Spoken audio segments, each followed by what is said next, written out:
بسم اللہ الرحمن الرحیم۔ سلسلہ واقعات، اپنے ہی ہاتھوں اپنی ہلاکت کا سامان۔ بکر ابن عبداللہ المزنی نے ایک واقعہ لکھا ہے کہ ایک شخص کسی بادشاہ کا مقرب اور وفادار تھا، اس وجہ سے وہ کافی اہم تھا۔ وہ جب بھی بادشاہ کی محفل میں بیٹھتا تو عموماً یہ ضرب المثل بیان کرتا: احسن الی المحسن بإحسانہ فإن المسیء سیکفیہ اساءتہ۔ اپنے محسن کے ساتھ اس کے احسان کی وجہ سے اچھا سلوک کرو، برائی کرنے والا تو اس کی برائی ہی اس کو ختم کرنے کے لیے کافی ہے۔ درباریوں میں ایک شخص کو اس کے ساتھ دشمنی تھی، خامخواہ کا حسد تھا۔ اس کی پوری خواہش تھی کہ یہ بادشاہ کا مقرب نہ بنے اور کسی طرح اسے بادشاہ سے بدظن کر دیا جائے۔ اس نے کئی کوششیں کی مگر ناکام رہا۔ چنانچہ اس نے ایک چال چلی۔ ایک مرتبہ موقع پا کر اس نے بادشاہ کو بتایا کہ یہ شخص آپ کے سب سے زیادہ قریب ہے، آپ کے جوتے تک اٹھاتا ہے، حالانکہ حقیقت میں یہ آپ کا دشمن ہے، آپ سے محبت نہیں کرتا، بلکہ اس کا کہنا ہے کہ آپ کے منہ سے نہایت گندی بدبو آتی ہے۔ بادشاہ بولا: تمہارے اس الزام کا ثبوت کیا ہے اور اس الزام کی تصدیق کیسے ہوگی؟ حاسد بولا: آپ اس شخص کو شام کے وقت بلوائیں اور اپنے قریب کریں، آپ خود ہی دیکھ لیں گے کہ وہ فوراً اپنے منہ پر ہاتھ رکھ لے گا تاکہ آپ کی بدبو نہ سونگھ سکے۔ بادشاہ نے کہا: تم جاؤ، ہم خود اس کی تصدیق کریں گے۔ وہ حاسد بادشاہ کی مجلس سے نکل کر سیدھا اس آدمی کے پاس گیا اور اپنے گھر کھانے کی دعوت دی۔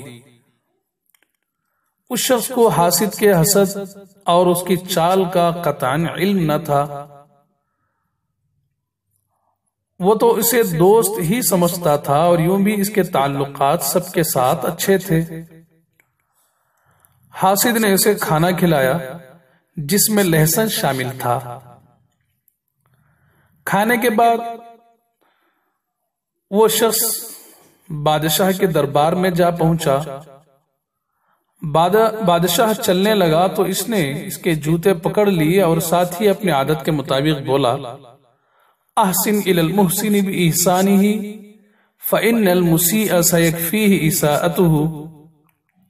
اپنے محسن کے ساتھ اس کے احسان کی وجہ سے اچھا سلوک کرو، برائی کرنے والا تو اس کی برائی ہی اس کو ختم کرنے کے لیے کافی ہے۔ بادشاہ نے اس سے کہا: ذرا میرے قریب آؤ۔ جب وہ بادشاہ کے قریب ہوا تو اس نے اپنے منہ پر ہاتھ رکھ لیا کہ کہیں بادشاہ اس کے منہ سے لہسن کی بدبو نہ سونگھ لے۔ بادشاہ نے اپنے دل میں سوچا کہ میرے درباری نے بلا شبہ اس کے بارے میں درست ہی بیان دیا تھا۔ راوی بکر ابن عبداللہ المزنی بیان کرتے ہیں کہ بادشاہ کا طریقہ یہ تھا کہ وہ اپنے ہاتھ سے جزا اور سزا لکھتا تھا۔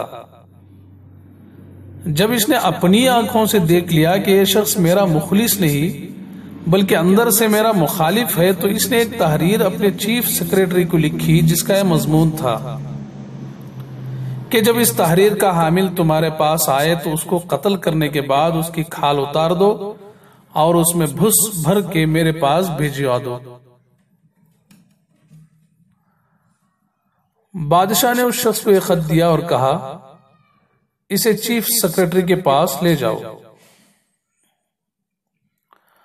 وہ اس سر بمہر خط کو لے کر دربار سے باہر آیا تو اس کو وہی حاسد ملا۔ حاسد نے اس خط کو دیکھا تو پوچھا: ارے تمہارے پاس کیسا خط ہے، ذرا مجھے دکھاؤ۔ اس نے کہا: بادشاہ نے مجھے صلے کے طور پر یہ انعام دیا ہے۔ اس حاسد نے اصرار کیا